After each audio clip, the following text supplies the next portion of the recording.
John from the Woodturning tool store here, turning this Texas Ebony bowl. I tell you, I'm glad you don't have smell-o-vision because this stuff stinks, or at least this block of wood did, because I had to spray Febreze all around the shop when I was sawing the blanks apart. So this is what one of the blanks looked like. You can see it's full of a wormhole triangle. It was a crotch piece, and I got 2 blanks out of the crotch. So this took really well to scraping. So you'll see me use scrapers. I've tried traditional tools.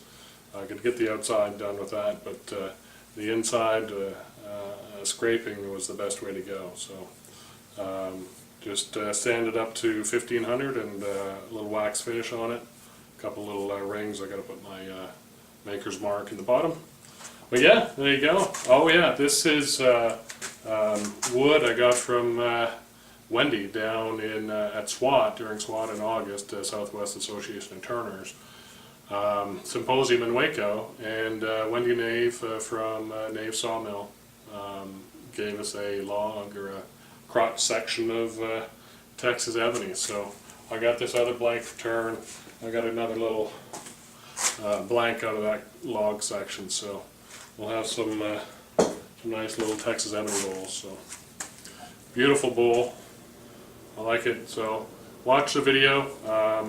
Thanks for everybody for subscribing. Thanks for all the patronage on our store, woodturningtoolstore.com.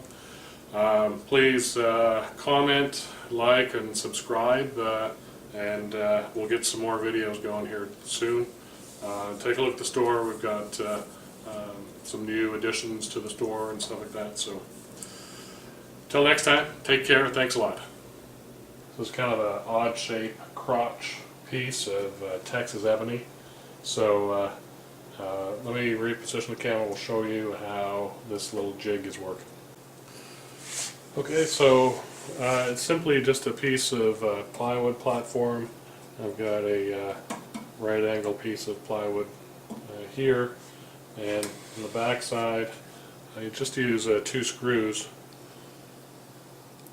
here and here, just to kind of secure the log to the platform, as you can see down in here. So marked a line where I wanted to cut. It's got some rock in it, both ends of the crotch. So I've got a line marked here, across this face.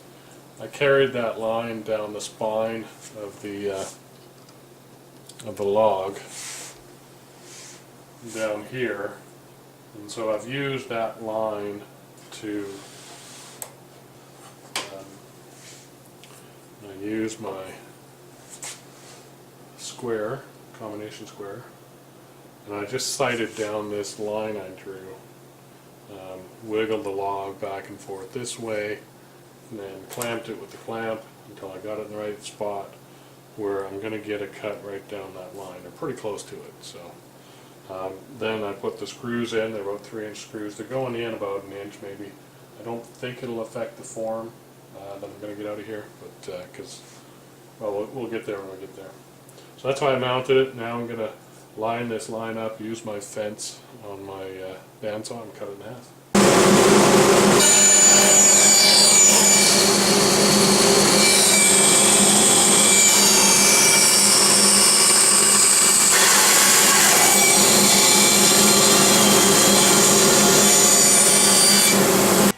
Well, there we are after cutting and a little bit of cleanup.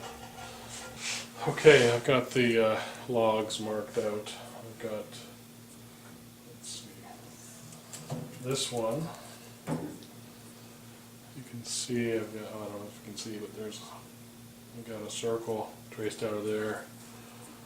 That's what will be the bowl will be out of. Okay, we've got the blanks cut and into rounds. This huge rotten void, well, it's solid down here, but obviously bugs ate at this pretty decently. So how are we going to mount this? So I've drilled just a little bit of a hole right in the center, right there, and I'm going to use the 3.5-inch Ilio drive. It's really one of the only things that can really kind of get at this piece where I can use the spike spurs to kind of hold that thing. So we'll get that mounted and away we go. So I've got the center point of the LEO drive out quite a ways. These guys drew back tailstock with the point and cup center. This little hole I've drilled in the center is going to register on that center pin, and then it's not a very deep hole. It's really just more of a registration hole.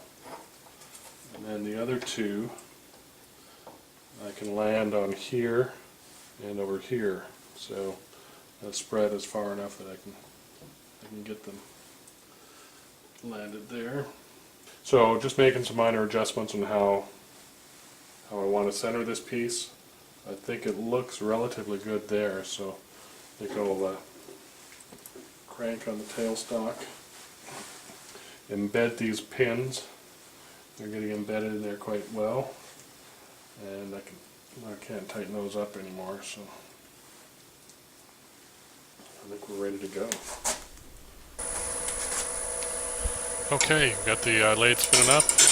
Carter and Son half-inch bowl gouge, taking the corners off.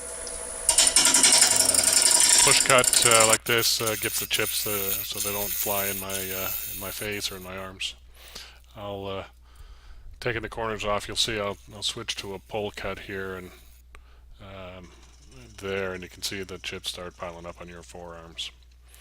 Here's a better angle at it at the pull cut. You know, checking, taking the corners away, taking all the bark away. I tighten up the tailstock. Make sure you do that periodically, especially with something this gnarly. Here's the calipers, or just dividers, marking out the tenon that will be used to hold the wood in the chuck. So you can see I'm starting to form the tenon. Gives me an idea of where to cut, where not to cut. Taking off the face to get an idea of the shape and what size of bowl we're going to get out of this thing. So just more pull cuts, checking every time, stop and check to see how things are going. So here I stop, I sharpen the gouge, I sharpened the outside with a credit card sharpener, and now the inside with this pen diamond hone.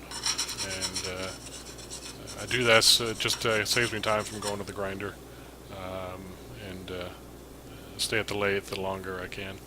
Right now my grinder's kind of buried with the camera equipment, so more pull cuts. You can see the tenons defined. Here I do a push cut. It's hard to do these with the tailstock in the way, but I can at least get part of this done with a push cut. So using more pull cuts here to define the shape, and shearing, shear cutting or shear scraping as well. This Texas Ebony is hard. It doesn't like to shear scrape, doesn't like to cut very well, so that was difficult. Here I've got a little pointy spindle gouge. I use that to do the dovetailed tenons to make sure those edges are sharp, crisp, and clean. This tool works really well. It's pretty much exclusively what I use it for. So it's a great little tool. I forget. I think it's a Hamlet tool. I'm not sure.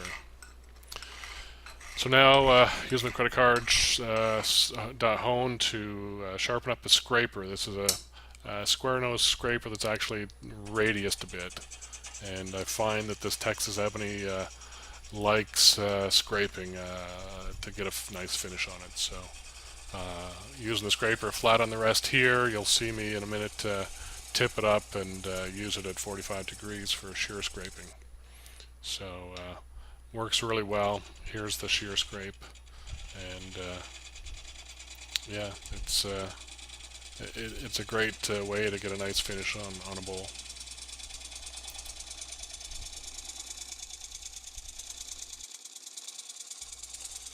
So I switch quickly to flatten the front a little bit to see how much of a bowl I'm going to have. Not a lot here to see. Okay, I've got the air cleaner on in the background, so it's a little noisy. I've got it, the backside, sanded and waxed. It took a freaking while because this stuff is hard. But let me zoom in a little bit here.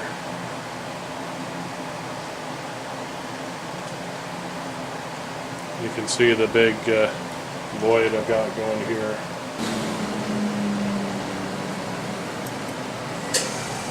So I've been using the T1 high-speed steel cutter blade that I sell on this Texas Ebony.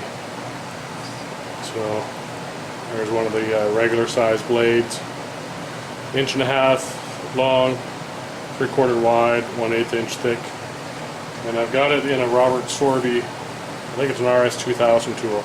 It's, you can see it's flat on one side, round on the other. The flat is good for doing what I'm doing, just hollowing out this bowl. And in that case, you know, I've got the bevel down, so I'll mount it, you know, what you might consider upside down in here. And I just use the same Robert Sorby, you know, topper that's used for the bits in there. It works really well. Quite happy with the way this is working. It's cutting very well. It's wearing very well, and it's doing a fantastic job inside this Texas Ebony. You can see I'm partially done the inside. I'm using a teardrop T1 high-speed steel scraper on the Robert Sorby tool. I started with a bowl gouge, but with the voids in this bowl, it was difficult going with the traditional gouge, so the scraping was the way to go. And the Texas Ebony actually works better on scraping anyway. So, using a big 3/8 inch thick radius bowl scraper to refine the shape. I go back and forth between the two tools, going a bit deeper, refining the shape, going a bit deeper with the T1 high-speed steel, refining the shape with the radius gouge, so or the radius scraper. Sorry. It went really well. I was happy as pie with the finish I was getting off the scrape. So yeah, it's just a matter of reaching that final shape and depth, and both tools worked really well. Happy with the outcome.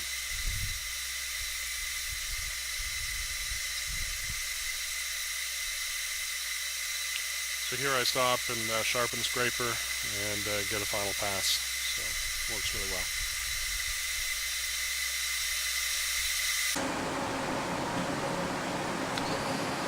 Well, there's the inside finished. So all sanded and waxed stuff. It looks gorgeous in real life. I waxed this surface here and tried to get most of the, you know, dry it up and buff it in. So I think it looks kind of cool. There's a little bit of the wormhole here, or the bug hole here as well. But great little bowl. Now just to take the foot off here. Next step. So here's the bowl. It's important to keep this tailstock point on your bowl blank until you turn the bottom off. So I've got a vacuum chuck here, and that way now I can register this on there, and it'll be centered. So here I'm using my finger to just rotate manually to see how centered I am. Once I get a nice smooth feeling around my finger, I turn the vacuum on fully, check it again. It's running smooth as silk. Tighten up the tailstock, and we're ready to go. Nice and centered. Using a small bowl gouge to take the foot off. You can see the tailstock just kind of slipped there, so I tighten up a bit more.